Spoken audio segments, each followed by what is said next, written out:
हर सप्ताह शनिवार मैं किसी न किसी एक वर्ग के जो लाभार्थी होते हैं उनसे बात करने का एक क्रम जारी रखा है।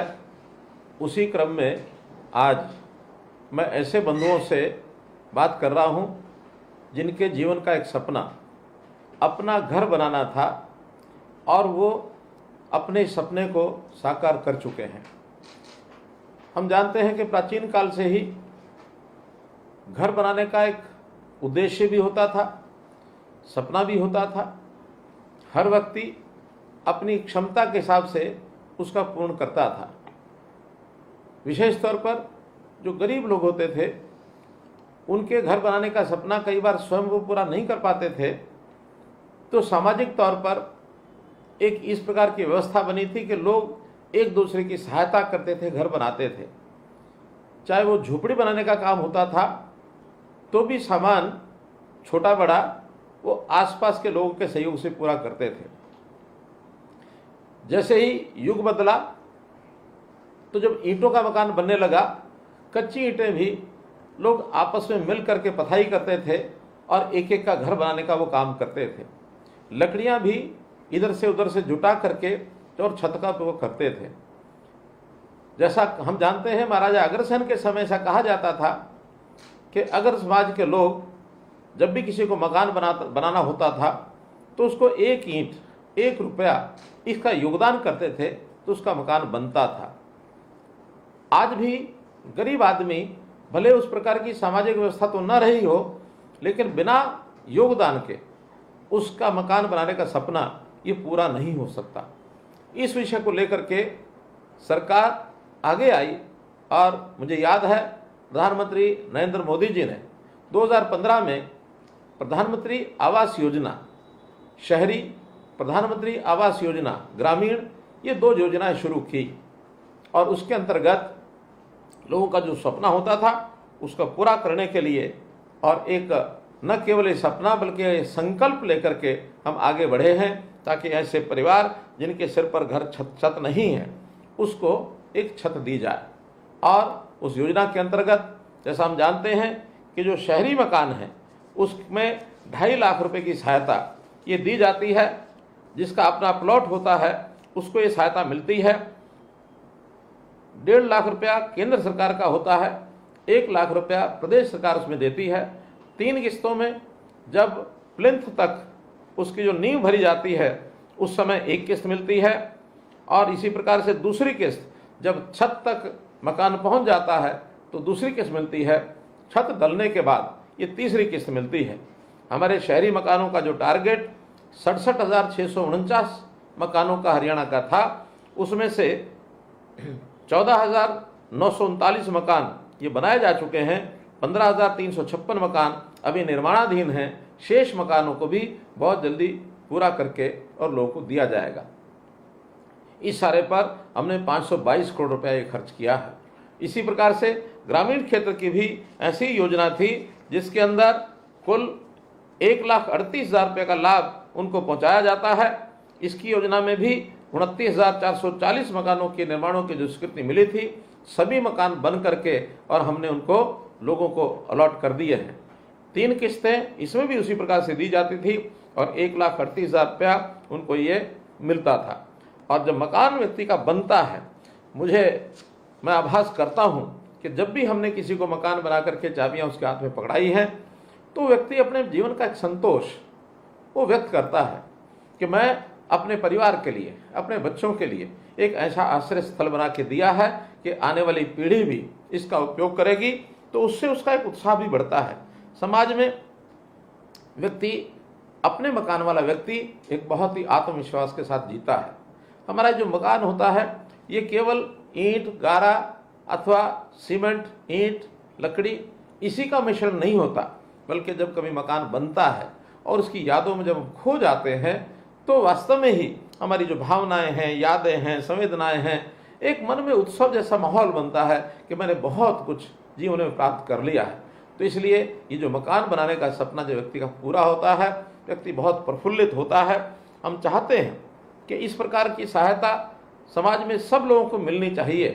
और जब समाज को मिलेगी, मकान उसका चाहे अपना छोटा हो अथवा बड़ा हो, व्यक्ति उसी से संतोष व्यक्त करता है। एक छोटी कहानी मुझे ध्यान में आती है कि एक विश्वविद्यालय के यूनिवर्सिटी के छात्र, उनको ये जिम्मे लगाया गया कि जाइए आप इस गांव में जाइए और गांव के अंदर सर्वे करिए, सर्वे करके ऐसा ढूंढ के लाइए कि इस गांव में सबसे अच्छी गली कौन सी है और सबसे अच्छा मकान कौन सा है।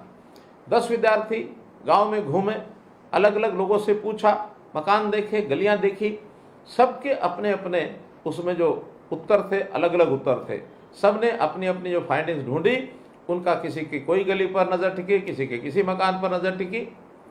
एक बूढ़ा बुजुर्ग व्यक्ति अचानक वो मिला उनको, उनका कि हम एक राय पर नहीं पहुंच रहे हैं। इस बूढ़े व्यक्ति से, गांव का व्यक्ति, इससे पूछते हैं, भली बात गांव की सब गलियां सब मकान ये जानता है। जब उससे पूछा कि अच्छा बताइए आपके गांव की सबसे बढ़िया गली कौन सी है, सबसे बढ़िया घर कौन सा है, कहने लगे आपको नहीं पता लगा? कहने नहीं, हमको पता नहीं लगा, आप बताइए। बुजुर्ग ने कहा मेरे साथ आइए। उस बूढ़े व्यक्ति के साथ 10 के 10 जवान गए और घूम करके एक बस्ती में पहुंचे। उस बस्ती की गली सामान्य गली थी, कहीं कहीं ईंटें उखड़ी हुई भी थी, कहीं कहीं पानी बिखरा हुआ भी था। तो उस व्यक्ति ने कहा देखिए मेरे हिसाब से ये गली गांव की सबसे बढ़िया गली है। बहुत बालक आश्चर्यचकित हुए कि इस गली से तो बढ़िया और बहुत सी गलियां हैं, ये ऐसी टूटी फूटी गली दिखा रहा है, ये सबसे बढ़िया, कोई ना कोई राज जरूर है। खैर आगे बढ़ करके उन्होंने पूछा अच्छा बताइए इसमें मकान कौन सा बढ़िया है। थोड़ी दूर आगे उस गली में ले जा करके एक मकान के सामने खड़ा होता है और नौजवानों को, कॉलेज के विद्यार्थियों को, यूनिवर्सिटी के विद्यार्थियों को बताता है देखिए ये सामने मकान यही सबसे बढ़िया मकान है। लेकिन उस मकान की देखें तो दरवाज़ा टूटा हुआ था, देखें तो अंदर के फर्श नहीं थे, देखें तो छत भी टपक रही थी। तो उस बुजुर्ग से पूछा ऐसा कैसा कह सकते हैं कि गांव की ये सबसे बढ़िया गली है और ये सबसे बढ़िया मकान है? कहने लगे कारण आपको पता नहीं होगा, मैं इसका कारण बताता हूँ। मेरे लिए ये गली सबसे बढ़िया गली है गांव की और ये घर सबसे बढ़िया घर है गांव का, क्योंकि ये मेरी गली है और ये मेरा घर है। अर्थात व्यक्ति की भावनाएं जिस घर के साथ, वो केवल मकान नहीं होता, उसका घर होता है, उस घर के साथ जब भावनाएं जुड़ती हैं वही उसके लिए सुख का कारण, प्रेरणा का कारण, उसके आनंद का कारण वो बनता है।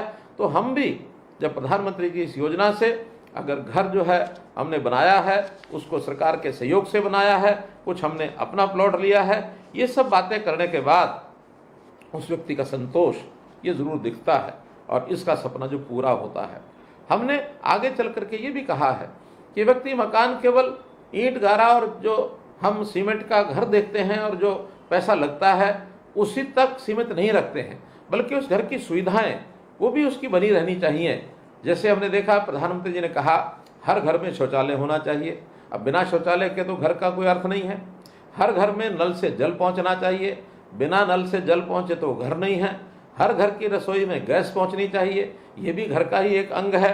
हर घर के अंदर इसी प्रकार से बिजली का कनेक्शन होना चाहिए। तो ये सब सुविधाएं जब साथ जुड़ेंगी तभी किसी एक मकान को एक घर कहा जा सकता है। तो मेरा अपना घर, इस बात को लेकर के प्रधानमंत्री जी ने जो व्यक्ति के सम्मान और स्वाभिमान को कायम रखने के लिए इतनी सब योजनाएं बनाई हैं, इससे समाज में एक बहुत बड़ी संतुष्टि है।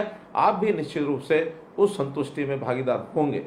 अब विषय होता है कि आखिर आज भी बहुत से ऐसे लोग हैं जिनके पास अभी अपना घर नहीं है। इसके लिए हमने अब योजना बनाई है कि ऐसे सब परिवारों का चयन किया जाएगा, सर्वे किया जाएगा, उनसे उनकी इच्छा पूछी जाएगी और बहुत जल्दी ऐसे गरीब परिवार जो अपना मकान नहीं बना सकते हैं, इनकी जानकारी लेकर के और हमारे विभाग, खास करके हमारा हरियाणा शहरी विकास प्राधिकरण, इनकी ओर से शहरों में एक योजना बनाई जा रही है कि प्लॉट जिन लोगों को चाहिए उनको प्लॉट दिया जाएगा, फ्लैट जिन लोगों को चाहिए उनको फ्लैट दिया जाएगा। कुछ उसमें योगदान केंद्र सरकार का होगा, कुछ प्रदेश सरकार का होगा और कुछ योगदान व्यक्ति स्वयं अपना करेगा। उस व्यक्ति के पास यदि वर्तमान में राशि नहीं है तो उसको आसान किस्तों के ऊपर बैंक से ऋण लेकर के देने का प्रबंध भी हम लोग करेंगे, ताकि 15-20 साल के ऋण से भी वो अपना मकान बना सके। तो इस प्रकार से 1 लाख और परिवारों का समाधान आवास के नाते से हो, इस प्रकार की एक मुख्यमंत्री आवास योजना ये हमने विचार की है। बहुत जल्दी आपके सामने वो योजना आएगी। और इसके बाद मैं समझता हूँ कि ऐसे परिवारों का जिनको घर की आवश्यकता थी उनका स्वप्न पूरा करके उनकी मदद करेंगे, और आप लोग ऐसी व्यवस्था बना करके अपने परिवार को सुखी करेंगे। साथ में लगता है अपने निकट या अपना कोई मित्र, अपना रिश्तेदार, उसकी भी आवश्यकता पूर्ति करने के लिए यदि उसको हम प्रेरणा दे सकें, उसको भी इन योजनाओं का लाभ उठाने के लिए हम रास्ता दिखा सकें, तो एक बहुत बड़ा काम आप भी करेंगे।